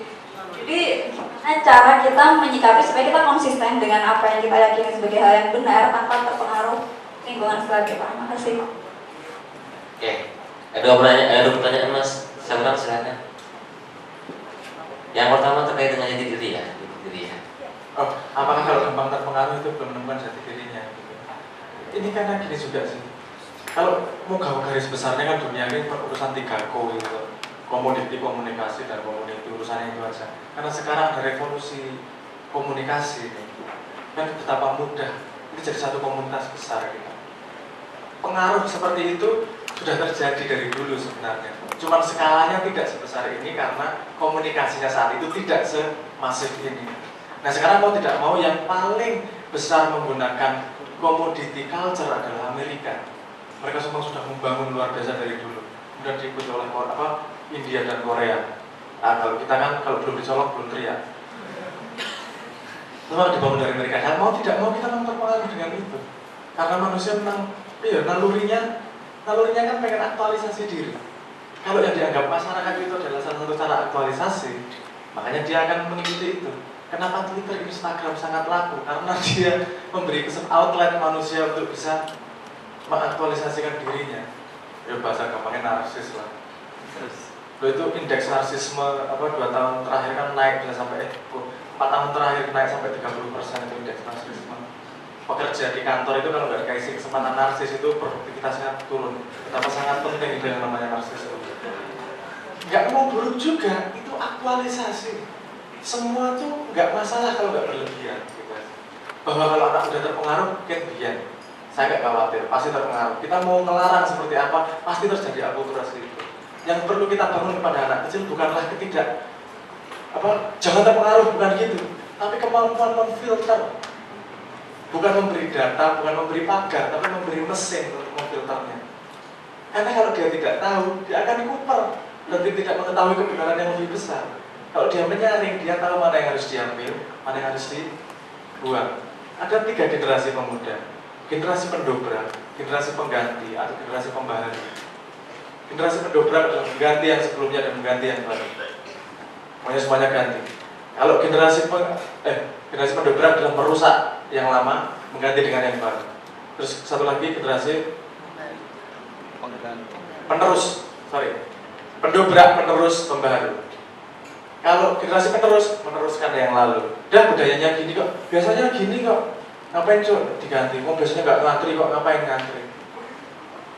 Generasi penerus, generasi pendobrak, nggak ada yang namanya ngantri, semua harus online, berubah semuanya. Yang menghancurkan yang lama dan mengganti dengan sama sekali baru. Ada generasi yang moderat yang ketiga yang disebut sebagai generasi pembaharu. Dia bisa menilai mana yang baik dan bisa digantikan, menilai baik dan diteruskan. Dia tahu mana yang buruk dan harus diganti. Kita harapkan dengan keluasan pengetahuan kita bisa menjadi generasi pembaharu, tidak asal demo dan mendobrak, tidak asal hanya meneruskan seperti kemudian sosok hidung, tapi bisa memutuskan mana yang diteruskan dan mana yang harus didobrak. Itu pertanyaan kedua tadi kontribusi. Menurut saya untuk mengatasi itu kuncinya perspektif.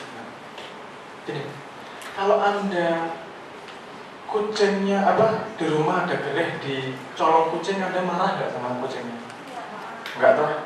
Kucing kok kamu marahin ya. Kalau kamu punya adik mencret di celana dan mencretnya kena tanganmu, kamu marahin nggak adikmu? Hah?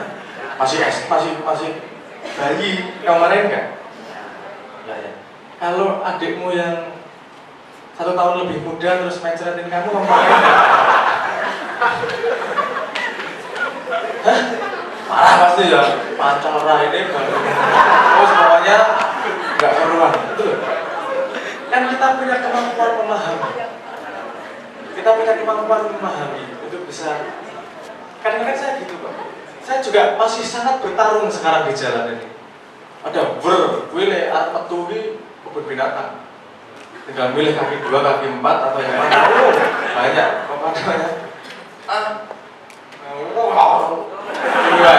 Banyak banget itu.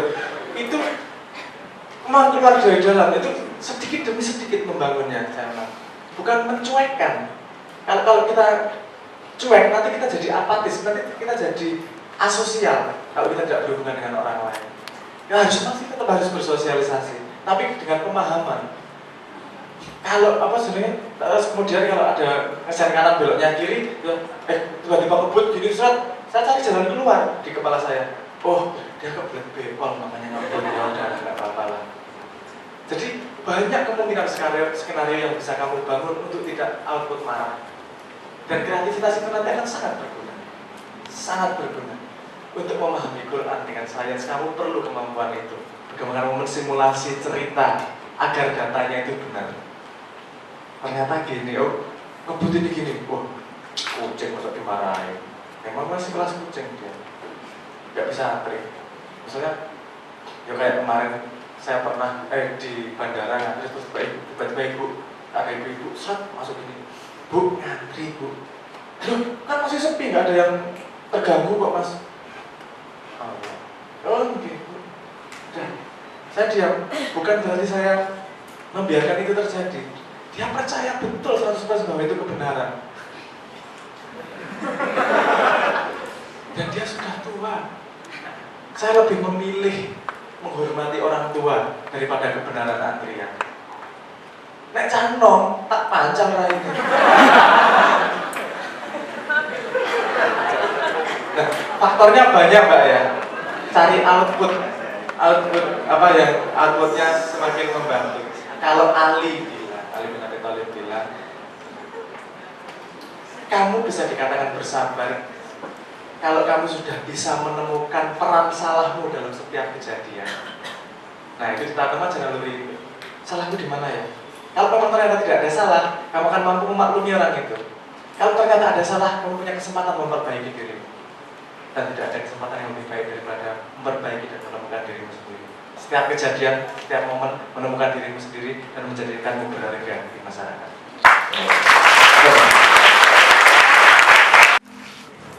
Tadi kita udah ngobrol banyak, teman-teman sebagian mau keluar negeri juga, sebagian dalam negeri, tapi intinya mereka pengen melanjutkan ilmu. Tadi dengan interaksi tadi, ada kesan-kesan nggak buat kita? Kalau melihat semangatnya, kalau saya melihat semangatnya dari interaksinya, dari binar matanya. Kalau beliaunya nggak semangat di kampung sebelahnya kayaknya sih. Tapi kalau dari lihat binarnya dan diskusinya tadi kayaknya menarik dan semangatnya tinggi. Kalau pesan mungkin gini. Ini urusan kesempatan dari berapa banyak manusia yang punya kesempatan untuk belajar pada sesuatu pengalaman yang unik. Anda punya mendapatkan kesempatan itu, dan kalau sia-sia saya yakin tidak, tapi dimaksimalisasikan kesempatan itu untuk menjadi sebuah produk, sebuah pengetahuan, sebuah modal untuk kontribusi kepada negara, kepada sekitarmu, dan kepada sebanyak mungkin manusia. Itu kesempatan yang tidak semua orang dapatkan, harus disyukuri. Dan cara mensyukuri paling baik adalah memanfaatkan sebaik-baiknya.